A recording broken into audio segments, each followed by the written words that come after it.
Videos भी देखे होंगे और बहुत सारे प्रश्न भी इससे रिलेटेड आपके दिमाग में होंगे कि ये कौन सी वैकेंसी है, कितनी पोस्ट आएगी, एग्जाम कौन लेगा, एग्जाम का पैटर्न क्या होता है, सैलरी, एज और क्या वास्तव में वैकेंसी आएगी भी या नहीं आएगी। बहुत सारे सवाल हैं आपके मन में, तो आज आपको सभी प्रश्नों का जवाब मिलेगा। वैसे इसको लेकर मैं वीडियो बनाने में काफी लेट हूं, क्योंकि जहां ये मेरा पहला वीडियो है वहां कई लोगों ने 10-10, 15-15 वीडियोस डाल चुके हैं इस एग्जाम से रिलेटेड, क्योंकि व्यूज अच्छे मिल रहे हैं। नई वैकेंसी है, जानकारी है नहीं, तो लगातार कुछ ना कुछ पॉइंट लेकर आओ, वीडियो बनाओ, बच्चों को कंफ्यूज करो। तो ये कई लोगों का आपने पैटर्न देखा होगा, लेकिन आपको पता है कि विनर्स में हर चीज आपको ऑथेंटिक एकदम सत्य मिलती है। तो आइए समझते हैं यहां पर क्या चीजें हैं इससे संबंधित और कितनी सच्चाई इस वैकेंसी में और क्या वास्तव में आपके काम की रहेगी। तो सारी चीजों की हम बात करते हैं। देखिए, सबसे पहली बात कि ये किसी भी प्रकार से पब्लिक प्लेटफॉर्म पर यानी विद्यार्थियों के लिए ऐसी कोई जानकारी किसी भी विभाग से ये जारी नहीं की गई है। ये एक बहुत हद तक डिपार्टमेंटल जो होता है ना, इंटरनल जो डॉक्यूमेंट्स होते हैं, ये वो एक सर्कुलेट है। मैं आपको वो डॉक्यूमेंट भी दिखाऊंगा अभी। ये भी हमने लिया है कि 38 पेज का ये जनजाति कार्य विभाग मध्य प्रदेश भोपाल और मध्य प्रदेश जनजाति और अनुसूचित जाति के जितने भी छात्रावास होते हैं, हॉस्टल्स होते हैं, उसमें जो वार्डन होते हैं, ये उससे रिलेटेड वैकेंसी है।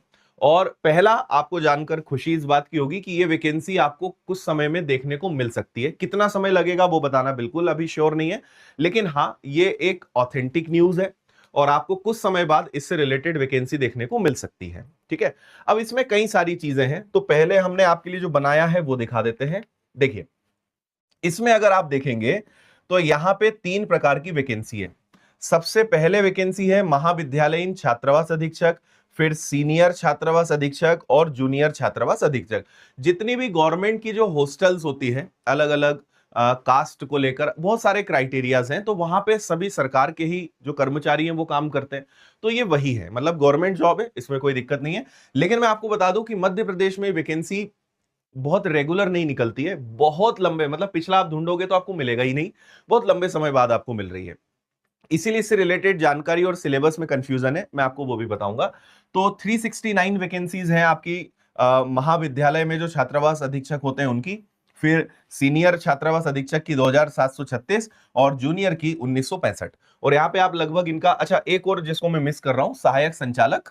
तो इसके आप ये बेसिकली एक इनसे भी ऊपर मैनेजमेंट और ओवरऑल एक अच्छे एडमिनिस्ट्रेशन वाले पार्ट को संभालने के लिए ये इनका काम होता है, सहायक संचालक का। तो आप अगर देखेंगे बेसिक पे ही यहाँ पे 56,100 है, मतलब आप समझिए कि करीबन 70-80 हजार के आसपास इसकी सैलरी होगी। इनकी जो सैलरी है वो लगभग आप मान सकते हैं 50,000 प्लस माइनस के आसपास। इनकी सैलरी 40,000 से 50,000 के आसपास और इनकी सैलरी जो है लगभग 35,000 40,000 के आसपास। तो सैलरी बहुत अच्छी है इसमें, है ना। लेकिन आप अभी यहाँ पे वैकेंसी को देखकर थोड़े खुश हो सकते हैं, लेकिन वैकेंसी इतनी नहीं आएगी, वो भी मैं आपको बता रहा हूं, किसी में कम भी होने वाली है।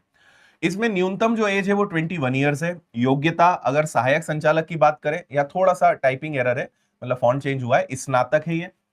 महाविद्यालयीन छात्रावास अधीक्षक स्नातकोत्तर, ठीक है। सीनियर छात्रावास अधीक्षक के लिए भी स्नातक चाहिए और जूनियर छात्रावास अधीक्षक के लिए हायर सेकेंडरी यानी 12th आपका कंप्लीट होना चाहिए, यानी ग्रेजुएशन, पोस्ट ग्रेजुएशन और 12th लेवल पर ये वैकेंसी आपकी निकलने वाली है। सहायक संचालक है, इसका जो रिक्रूटमेंट करेगा वो एमपीपीएससी करेगा, यानी इसकी वैकेंसी एमपीपीएससी के माध्यम से निकलेगी। और ये जो एमपीईएसबी होता है, आपको पता ही है, जो हमारा व्यापम ईएसबी है, ये जो तीनों भर्तियां हैं ये एमपी का, मतलब हमारा ईएसबी कर्मचारी चयन मंडल जो है ये इसको लेने वाला है। ठीक है, इसमें 2 चीजें होंगी। पहला तो आपका एक पात्रता परीक्षा होगा और उसके बाद आपकी चयन परीक्षा होगी। और इन्होंने लिख भी दिया है कि न्यूनतम इतने परसेंट लाने पड़ेंगे, अगर आप इससे कम लाते हैं तो आप वैसे भी आउट हो जाएंगे। पर इस चीज का कोई बहुत ज्यादा सेंस नहीं है, क्योंकि वैकेंसी कम है, कट ऑफ बहुत ज्यादा जाएगा। तो ऐसा कुछ नहीं कि आप 50% या 40% ले आए तो आप इससे ज्यादा ले आए तो सिलेक्शन हो ही जाएगा, ऐसा नहीं है। ये तो मिनिमम है, इतने तो आपको लाने ही है, लेकिन जब मेरिट बनेगी, कट ऑफ जारी होगा, वो इससे बहुत ज्यादा ही रहेगा। तो ये मिनिमम है, लेकिन इसका कोई सेंस किसी प्रकार का नहीं है। अब मैं आपको पीडीएफ की तरफ लेकर चलता हूं, जिससे आपको और कुछ चीजों की जानकारी मिलेगी। इसके बाद फिर हम एग्जाम पैटर्न पर चलेंगे। तो इसमें काफी सारी चीजें कही गई है, जैसे आप यहाँ पे देखेंगे। और 2025 में उम्मीद है कि इसकी वैकेंसी निकलेगी। इन नियमों का संक्षिप्त नाम मध्य प्रदेश जनजाति कार्य विभाग और अनुसूचित जाति कल्याण विभाग छात्रावास अधीक्षक सेवा एवं भर्ती नियम 2025 होगा। तो 2025 यहां पे शब्द आ चुका है, मतलब आप समझ लीजिए कि वैकेंसी आपको देखने को मिल सकती है। अब आते हैं सबसे महत्वपूर्ण बात पे। 38 पेज का ये पीडीएफ है, आपको केवल जो फिलहाल जानने लायक चीज है उस पर मैं आता हूं, ठीक है। और इसमें से ही हमने सारी चीजें आपको भी निकाल के बताई है। अब इसमें होगा ये, जैसे मुझे लगता है पेज नंबर 20 पर जानकारी है वो, हाँ ये देखिए। तो इन्होंने ना यहां पर जो जानकारी मैंने आपको वहां पे शॉर्ट में बताई, अगर आपको डिटेल में चाहिए तो ये सारी जानकारी आपको यहां पे मिल जाएगी। इन्होंने सब चीजें बताई है, किसके लिए कितनी उम्र है, कौन सा विभाग रहेगा, क्या योग्यता है, कौन परीक्षा लेगा, वो मैं आपको ऑलरेडी दिखा चुका हूं। लेकिन जो मैंने आपको नहीं बताया है वो आप यहां पे एक बार देखिए अच्छे से। यहां पर देखो, जैसे संयुक्त संचालक है, ठीक है, उस पद का नाम जिस पर पदोन्नति की जानी आनी है, जब प्रमोट होंगे तो अपर संचालक बनेंगे। पद के लिए 5 साल का अनुभव होना चाहिए और एमपीपीएससी से रिलेटेड जो है आपका रिक्रूटमेंट करेगा, ठीक है। उप संचालक की भी वैकेंसी यहां पर निकलेगी, सेम संयुक्त संचालक बनेगा जिसमें 5 साल का आपका एक्सपीरियंस होना चाहिए, ठीक है। फिर सहायक संचालक, तो ये क्योंकि एक हाई लेवल का पोस्ट है तो ऑब्वियसली यहां पे आपका एक्सपीरियंस मांगा जाएगा, ठीक है। महाविद्यालयीन छात्रावास अधीक्षक है तो यहां पर भी आपका 5 साल का हो जाता है, ठीक। सीनियर छात्रावास अधीक्षक, तो ये सब तो खैर ठीक है। एक मिनट, एक तो इतनी सारी जानकारी है। देखिए इन्होंने ना यहाँ पे सारी चीजों के पद भी आपको पूरे बताए हैं, है ना। जैसे संयुक्त संचालक प्रथम श्रेणी, तो अनुसूचित जाति विकास विभाग अंतर्गत संस्थाएं, ये सारी चीजें। नवीन सृजित किए जाने वाले, कितने पद स्वीकृत हैं और कितने सृजित किए जाने वाले हैं, और आगे इन्होंने रिमार्क लिख दिया है। तो यहाँ पे सारा, जैसे छात्रावास अधीक्षक ग्रेड 1 202 185, ये इस प्रकार से यहाँ पे पूरे पदों की संख्या इन्होंने दी हुई है, ठीक है।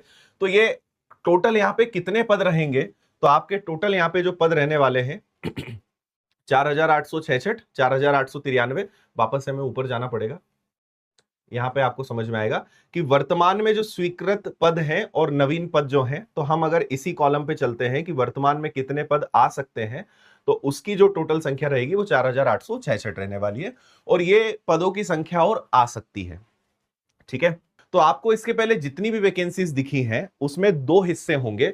जैसे मैं आपको यहां पे बताता हूं, अगर अपर संचालक की बात करते हैं जिसमें केवल एक ही पोस्ट है, तो ये प्रमोट होकर ही जाएगा, मतलब ये डायरेक्ट वैकेंसी नहीं आनी इसकी। अगर डायरेक्ट पे चलें, जैसे सहायक संचालक के 20 पद हैं, तो 40% पद, यानी 20 पदों का 40%, यानी 8 पदों की डायरेक्ट रिक्रूटमेंट होगी और 60 प्रमोट होकर बनेंगे। तो ये तो नए या फ्रेशर्स के लिए काम की है नहीं, ठीक है। फिर इसके बाद हम बात करें, और यहीं पे जब प्रमोशन और सारी चीजें आएंगी तो यहीं पे आपके एक्सपीरियंस और सारी चीजों की जरूरत पड़ने वाली है। अगर महाविद्यालय छात्रावास अधीक्षक की बात करें तो इसमें 50% डायरेक्ट होगा, 50% प्रमोशन से होगा। तो अगर 369 वैकेंसीज है तो आधा आधा आप इनको कर लीजिए। और अगर सबसे ज्यादा वैकेंसी जिसमें सीनियर छात्रावास अधीक्षक है 2736, तो इसमें भी 50-50% वाला मामला है। और आखिरी जो आपका जूनियर छात्रावास अधीक्षक है जिसमें 1965 है, इसमें 100% जो रिक्रूटमेंट होगा वो डायरेक्ट होगा, यानी यहाँ पे प्रमोशन वाले वैकेंसी नहीं लेकर जाएंगे। तो ये 100% वैकेंसीज जो है एग्जाम के थ्रू ही आप पास कर पाएंगे, और इसमें वैसे भी 12th मांगा गया है। तो ये वाली वैकेंसी के लिए बहुत सारे बच्चे अप्लाई कर सकते हैं क्योंकि 12वीं है और पूरी रिक्रूटमेंट होनी है। और इसके बाद सेकंड आपके लिए जो अच्छा ऑप्शन रहेगा वो सीनियर वाला रहेगा, क्योंकि वैकेंसी यहां भी बहुत अच्छी है और 50% यहाँ पे डायरेक्ट रिक्रूटमेंट किया जाएगा। इसकी पीडीएफ हमने विनर्स के टेलीग्राम पे डाल दी है, बहुत सारी जानकारियां हैं इसमें। अगर आप इसमें जाएंगे तो इन्होंने सब प्रकार की जानकारी दी है, ठीक है, कि महाविद्यालय छात्रावास 50 से 100 सीटर वाला, कितनी कितनी वैकेंसीज, तो बहुत सारी चीजें है ना। सीनियर उत्कृष्ट छात्रावास, सीनियर छात्रावास, फिर जूनियर छात्रावास, तो ऐसे अलग अलग आश्रमशाला, तो जो भी इनकी कैटेगरीज है उस सबसे संबंधित इन्होंने काफी जानकारी दी है। अब एक आखिरी टॉपिक पे हम बात कर लेते हैं, और वो है आपका एग्जाम का पैटर्न, ठीक है, कि सर एग्जाम का पैटर्न क्या रहेगा, क्योंकि कई लोगों ने वीडियो बनाकर पूरा पैटर्न बता दिया कि भाई इसी सब्जेक्ट से इतने इतने सवाल आएंगे, इतने घंटे का पेपर रहेगा। तो मैं आपको एक सच्चाई बता देता हूं, कहीं पर भी एग्जाम का पैटर्न अभी तक ऑफिशियली नहीं है, इवन उस पीडीएफ में भी नहीं है। और जो लोग आपको एग्जाम का पैटर्न बता रहे हैं वो अदर स्टेट का बता रहे हैं। जैसे छत्तीसगढ़ में वैकेंसी काफी निकलती रहती है, फिलहाल जितने भी लोगों ने एग्जाम का पैटर्न बताया है वो छत्तीसगढ़ का है या किसी और राज्य का उठाया है।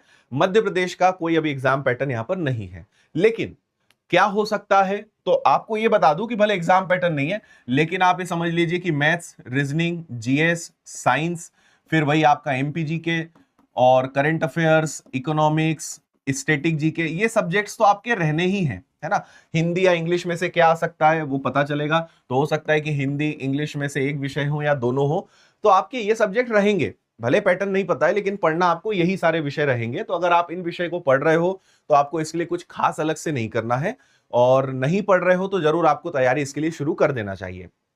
अब जब तक किसी प्रकार की कोई ऑफिशियल जानकारी नहीं आती है, तब तक इससे रिलेटेड और नई बातें बताना भी कोई मतलब का नहीं है। तो जैसी कोई ऑफिशियल इंफॉर्मेशन आती है तो इसके बारे में और आपको हम क्लैरिटी देंगे। इससे रिलेटेड बहुत सारे बच्चों की मांग थी, एक दो मतलब कई बच्चों ने तो यहां तक कमेंट कर दिया कि दुनिया ने तो बैच लॉन्च कर दिया और आप अभी वीडियो ही नहीं बना रहे हो, तो बैच कब लॉन्च करोगे। तो जब जानकारी आएगी तब हम इससे रिलेटेड आपको, मतलब पहले कंफर्म हो जाए, ऑथेंटिक हो जाए और ऑफिशियल आ जाए, तब हम इससे रिलेटेड आपको बैच और सारी जानकारी फिर समय पर दे देंगे।